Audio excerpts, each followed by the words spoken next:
So good afternoon students. शुरुआत करने जा रहे हैं हम लोग आप लोगों का सेल बायोलॉजी। ठीक है, शुरुआत करते हैं हम लोग। तो चलिए शुरू करते हैं हिस्ट्री ऑफ सेल से। ठीक है, सेल के बारे में क्या जानते हैं? कौन बताएगा सेल क्या है? Cell is the structural and functional unit of of life. an organism. ठीक है,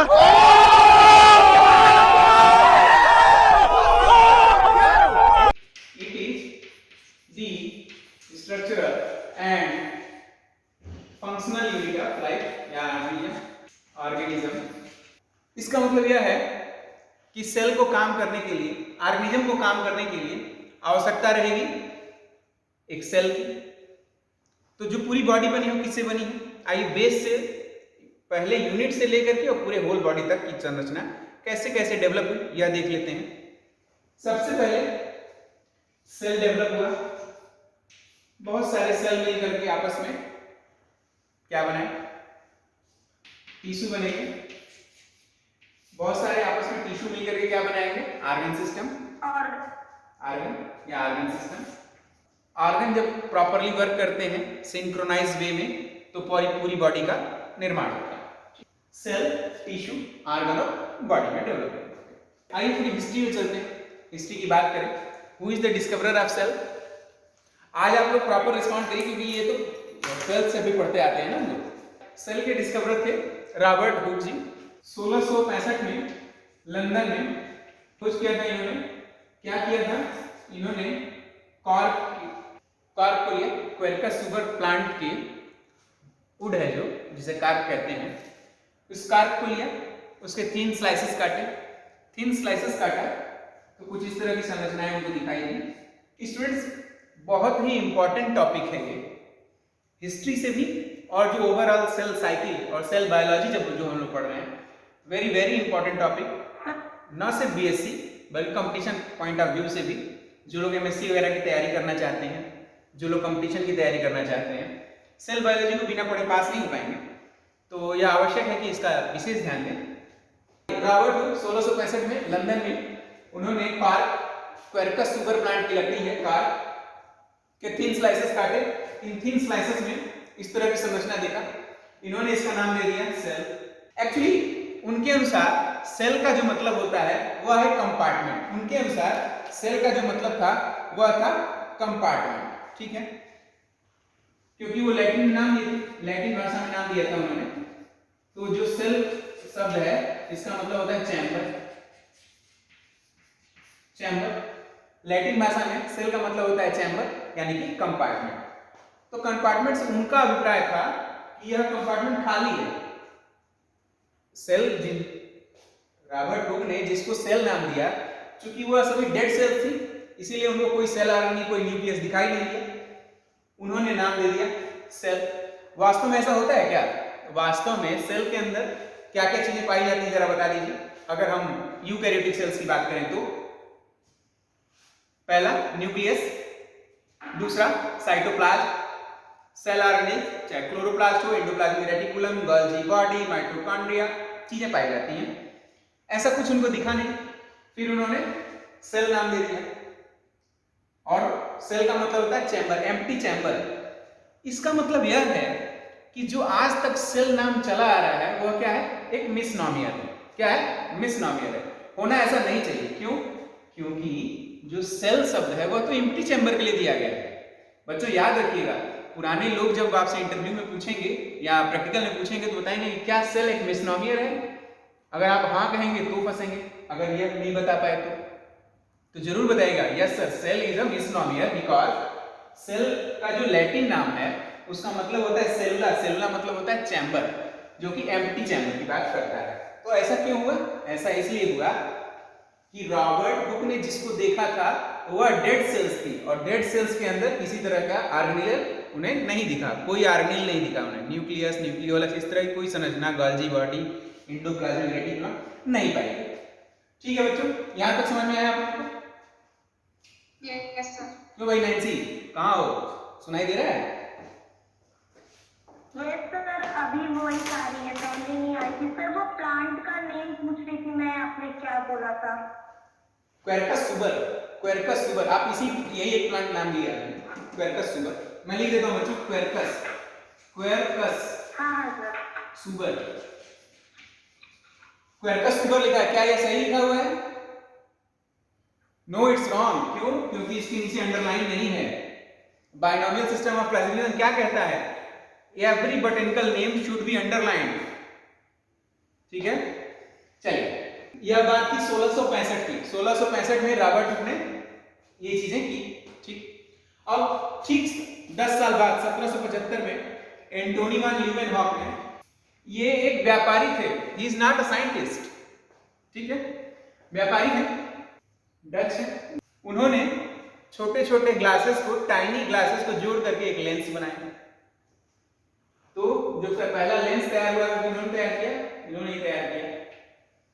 लेंस को असेंबल किया और अपने दांत से मैल निकाला। कभी आप लोग दांत से मैल निकालेंगे? साइंस के विद्यार्थी और दांत से मैल नहीं निकाला आप लोगों ने? क्यों नैन्सी, दांत से मैल निकाला क्या? आदित्य, नो सर जी। आदित्य, ब्रश से निकल जाता है। अच्छा, ब्रश से निकल, हाथ से निकालने का आवश्यकता नहीं है, गुड। वो आपको अपने आप करना पड़ता है जी। चलो, इसीलिए तुम लोगों ने डिस्कवरी भी तो नहीं की। चलो, एंटोनी वान ल्यूवेनहॉक ने 1675 में, डच साइंटिस्ट थे, डच व्यापारी थे एक्चुअली, ठीक है, बिजनेसमैन लिखिएगा। बच्चों एक एग्जाम मैंने दिया था, उसमें लिखा था कि give the name of the scientist who is not a scientist, he is. क्या एंटोनी वान ल्यूवेनहॉक एक्चुअली एक व्यापारी थे, ठीक है।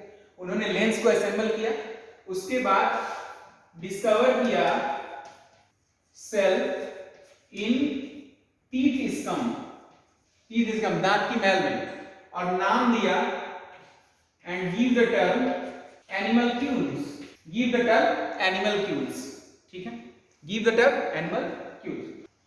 तो अभी तक हमने देख लिया है कि रॉबर्ट हुक साहब ने 1665 में डेड सेल्स क्वेरकस सुबर पर, कार की कोशिकाओं पर देखा और नाम दिया सेल। लैटिन के अनुसार उसका नाम होता है खाली चैम्बर, सेलुला। अब इस सेल में कुछ दिखाई नहीं दिया उनको, उन्होंने कहा कि सिर्फ एक स्ट्रक्चर है। ऐसा उन्होंने माना, किसने ने? रॉबर्ट हुक साहब ने, कि यह जो संरचना है यह सिर्फ passage of the nutrients, materials के लिए, लिक्विडी मटेरियल के पैसेज के लिए बनी हुई, क्योंकि उन्हें कुछ दिखाई दिया नहीं इसके अंतर्गत। अब बात आई 10 साल बाद एंटोनी वान ल्यूवेनहॉक ने भी देखा कि कुछ इस तरह की संरचना दांत के मैल में भी दिखाई दे रही है। फिर इन्होंने ह्यूमन के स्पर्म को भी देखा और देखा कि इस तरह की संरचना स्पर्म में भी है, उसमें टहल रहे हैं एनिमल क्यूल्स। यह हो गया। अब बात आई 1772, कहां तक पहुंच गए हम? 1675 तक पहुंच गए। अब आई 1772 में, फ्रांसिस कार्टी नामक साइंटिस्ट थे। अगला साइंटिस्ट है हमारे अल्फांसो, ये आप आम से याद रख सकते हैं, अल्फांसो कार्टी। ईयर है 1772, 1772। क्या किया भाई इन्होंने सेल के अंदर कुछ मटेरियल पाए जाते हैं ऐसा बताया।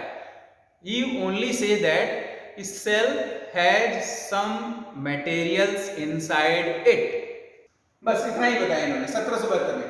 तो देखिए टेक्नोलॉजी कितनी बड़ी। 1665 में रॉबर्ट हुक ने बताया कि सेल एक खाली चैम्बर है, उसके अंदर कुछ नहीं पाया जाता, क्योंकि उन्होंने देखा भी था डेड सेल्स पे। अब जब अल्फांसो कार्टी साहब ने 1772 में बताया कि नहीं, कुछ चीजें ऐसी हैं जो सेल के अंदर पाई जाती हैं। किसने बताया सबसे पहले? 1772 में अल्फांसो क्या? Alfonso Corti. Good, Alfonso Corti. ठीक। अब आ गए 1831 अपने रॉबर्ट ब्राउन साहब। रॉबर्ट ब्राउन किस लिए फेमस हैं? न्यूक्लियस को, हाँ, discoverer of nucleus. Very good, discoverer of nucleus. चलिए न्यूक्लियस की बात आ गई तो जरा बताइए, मेम्ब्रेन, न्यूक्लियर मेम्ब्रेन किस में पाया जाएगा? ऑप्शन है आपके पास, प्रोकैरियोट, दूसरा है यूकैरियोट। किस में पाया जाएगा न्यूक्लियर मेम्ब्रेन? यूकैरियोट्स में मेम्ब्रेन बाउंड सेल ऑर्गेनेल्स पाए जाते हैं और प्रोकैरियोट्स में मेम्ब्रेन आउट सेल ऑर्गेनेल्स और न्यूक्लियर मेम्ब्रेन नहीं पाई जाती। ठीक है, यहां तो हो गया, 1831 हो गया। अब बात करेंगे हम लोग डुजार्डिन 1835 में। He is a animal biologist यानी zoologist. Excuse me, sir. Yes, Excuse me, sir. या डुजार्डिन जो एक जूलॉजिस्ट थे, ही इज अ जूलॉजिस्ट, उन्होंने ये बताया कि सेल के अंदर एक सेमी फ्लूइड जैसा स्ट्रक्चर पाया जाता है। कौन से सेल में? एनिमल सेल्स में। टर्म एज, उसका नाम क्या दिया? सार्कोड।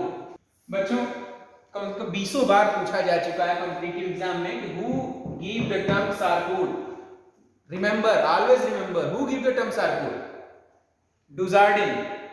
डुजार्डिन बोलेंगे हमारे साथ, who give the term sarcode? Dujardin. आप लोग बोलने में शर्माया मत करिए, क्योंकि क्लास में नहीं है लेकिन साथ तो है हमारे, ठीक है? कि घर वाले मना करते हैं कि माइक में क्यों बोल रही या बोल रहे हो।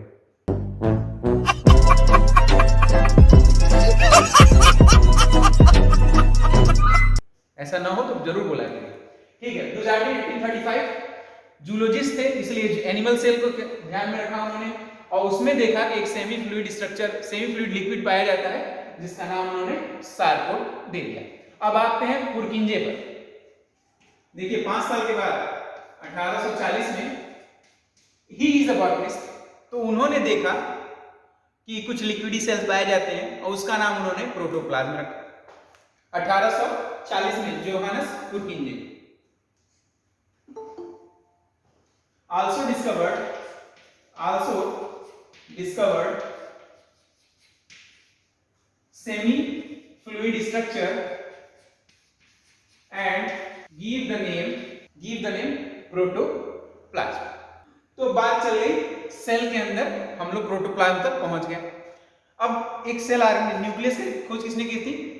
रॉबर्ट ब्राउन ने। अच्छा, एंडोप्लाज्मिक रेटिकुलम की खोज किसने की थी? Reticulum discovered by Purkinje. No, के.आर. पोर्टर। ओके, पोर्टर, ठीक है? Discover by K Porter. नोट कर लीजिए बच्चों, सार्कोड नाम किन्होंने दिया? डुजार्डिन। बच्चों ये याद रखने की चीज है, जरूर पूछता है कंपटीशन में, अंदर से अगर कहीं क्वेश्चन पूछ दिया, आजकल तो जरूर ही पूछ रहा है। मैं परसों एग्जाम देने गया था तो उसमें पूछा था कुछ क्वेश्चंस, सेल बायोलॉजी से भी अंदर से क्वेश्चन पूछे जा रहे हैं। तो आप लोग अल्फांसो गार्डी 1772 में क्या दिए थे कि कुछ लिविंग मटेरियल या कुछ मटेरियल पाया जाता है सेल के अंदर, लेकिन खाली किसने बताया था? खाली बताया था रॉबर्ट हुक ने कि सेल जो है खाली थी। ऐसा क्यों उन्होंने कहा? क्योंकि उन्होंने डेड सेल ली थी जिसके अंतर्गत कोई साइटोप्लाज्म, प्रोटोप्लाज्म नहीं पाया गया। ठीक, अच्छा एक डिफरेंस बताइए, साइटोप्लाज्म और प्रोटोप्लाज्म में क्या डिफरेंस है? सर मैं ये कहना चाहती हूँ कि जो यूकैरियोट सेल है उसमें मेम्ब्रेन बाउंड न्यूक्लियस और उसमें जो न्यूक्लियस है उसमें मेम्ब्रेन होता है, इसलिए वो साइटोप्लाज्म से एक डिफरेंशिएशन क्रिएट करता है। ओके, हम समझ गए। आप क्या करें, आप कहना ये चाह रही हैं कि प्रोटोप्लाज्म, मैं इसको अगर फार्मूला से लिखूं तो साइटोप्लाज्म प्लस न्यूक्लियस, यही कहना चाह रही हैं? प्रोटोप्लाज्म साइटोप्लाज्म और न्यूक्लियस से मिलकर के बना होता है। अब इस साइटोप्लाज्म में क्या क्या आ जाएगा? सेल ऑर्गेनेल्स आ जाएंगे, आ जाएंगे ना? एंजाइम्स आ जाएंगे, डीएनए, आरएनए, कार्बोहाइड्रेट, लिपिड, सब कुछ इसमें आ जाएगा। ठीक है, बहुत ध्यान दीजिएगा बच्चों, protoplasm is equal to cytoplasm plus nucleus. ठीक, अब इस साइटोप्लाज्म के अंतर्गत क्या क्या आ जाता है? Cell organelles, enzymes, protein, hormone, lipid, carbohydrate, सब कुछ इसके अंतर्गत आ जाता है। ठीक है, यह बहुत बेसिक अंतर है बच्चों, इसको जानना चाहिए। अक्सर कॉम्पिटिटिव एग्जाम में, माइक बंद कर दीजिए, बेसिक अंतर हमें जानना चाहिए। कॉम्पिटिटिव एग्जामिनेशंस में अक्सर एग्जामिनर भी पूछते हैं, और कॉन्सेप्ट क्लियर रहेगा तो आगे पढ़ने में भी आपको अच्छा लगेगा। ठीक है, आज के लिए बस इतना ही।